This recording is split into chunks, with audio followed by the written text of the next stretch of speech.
I'd like to discuss Bruegel the Elder, Pieter Bruegel. I'd like to discuss Hieronymus Bosch. These two painters were from the Low Countries, Netherlands, Flanders, Holland.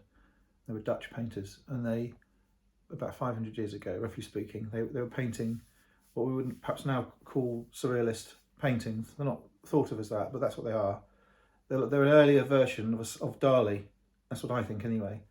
And if you look at these paintings that they did, they are not abstract. They are figurative, literal paintings of imagined scenes, so that they make sense.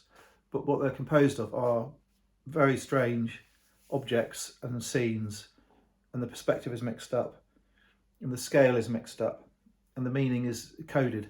So if you look at the hell drawings, pictures, the purgatory pictures, you'll find some extremely difficult scenes, and they are arrested. They are arresting. That's my expression for these pictures. You see them and you are held by these pictures, and they're gruesome and they're scary, and they're very deep and they're multi-layered. And you look at it and you look again and you look closer and you see more, and down to the mannerisms of the characters, from how they're standing, how they're kneeling, or how the hands are.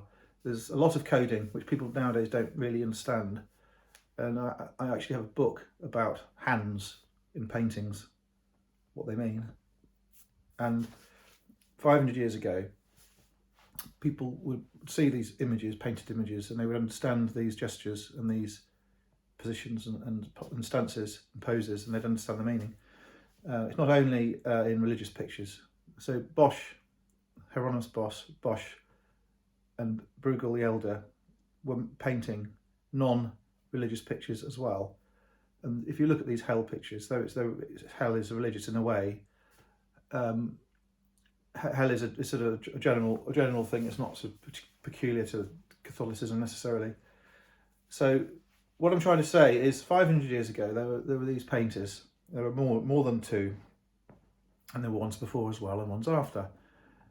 And those pictures by Hieronymus Bosch, make Salvador Dali look extremely careless and jovial and non-consequential. If you look at a Dali painting and then look at a Bosch painting, they're very similar, really. They have morphed ideas, they have things that are upside down, things used incorrectly. They have this surrealism, which is a strange word to really, but the artist can get away with murder really if they claim to be a surrealist painting. But the problem with Dali, though he painted very carefully, and he was a good painter, and he was fairly original, there is an aesthetic quality missing from nearly all of his work. If you look at his even ceramics, they have a certain tawdriness, and as I say, the aesthetic code seems to be missing from them. Whereas if you look at a Bosch, there is a basic aesthetic appeal to them. Though the subject isn't palatable with some of those hell pictures, there is still this aesthetic code, which means when you look at it as you walk into a room, it's balanced. And I know you might say, well, the point of surrealism is not to be balanced, but there are pleasant surrealist pictures and there are awkward surrealist pictures. And I don't think Dali thought he was doing awkward surrealism. I think he thought he was doing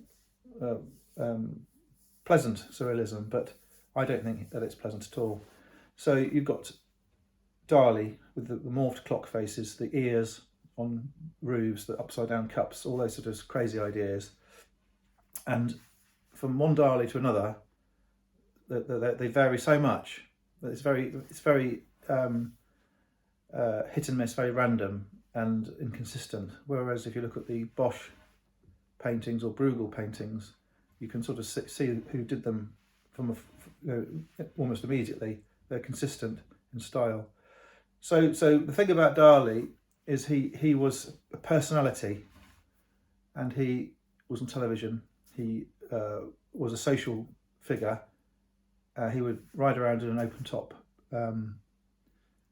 landau, a carriage. He would revel in attention. He'd have a stick. He'd have his moustache, and he was obviously very well known early in the 20th century, and he ended up living in Cadax, just a little bit north of Cadax, which is in Costa Brava, north eastern Spain, on the coast, at the foothills of the Pyrenees, and a few miles north you've got the French border south of Perpignan. And Cadax, even now, is very hard to get to because you have to drive, if you're coming from the inland, near Figueres, you have to drive up a mountain range and down a mountain range, narrow roads, twisty-turny, or you can come in from the coasts on either side, but it's no easier. It's hard to get into, it's hard to get out of, and even now it's the same.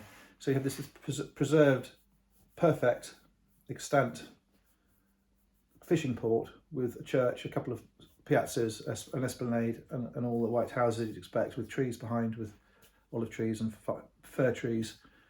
So Cadax is beautiful still, and he lived there, and he fitted into the society there, and he'd wander around the town in a raincoat and just go and pull up a chair at other people's tables and chat to them and join in. And that wasn't considered offensive in those days necessarily, as it would perhaps now.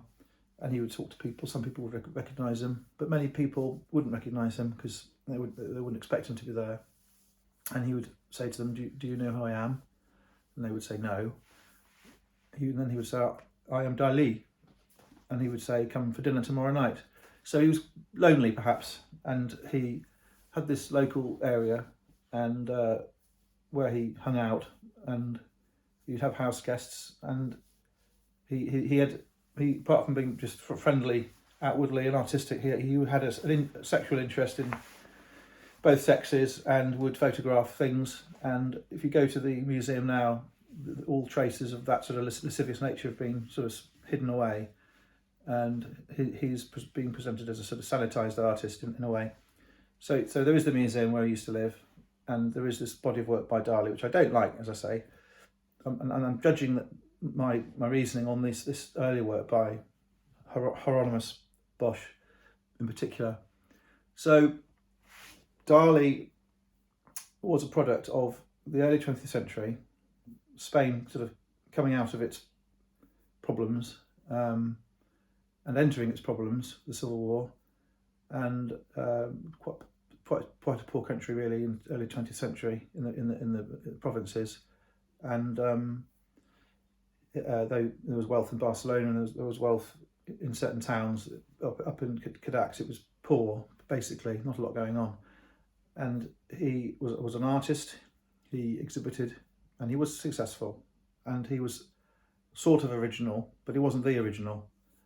And he's got a very, very visible, marketable name.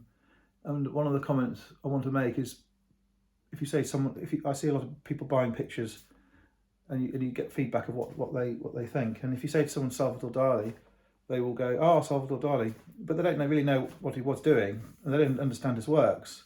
The problem really with people like that name, people like Salvador Dali, artists like Salvador Dali, is there is this adoration, which comes from the peers in the marketplace. It doesn't really come from the actual artwork, and people say they like it because they feel they ought to like it, and people are reluctant to say they don't like it. If everyone else is saying, "Oh, it's fantastic," people have a reluctance to say, "Well, I don't think it is good."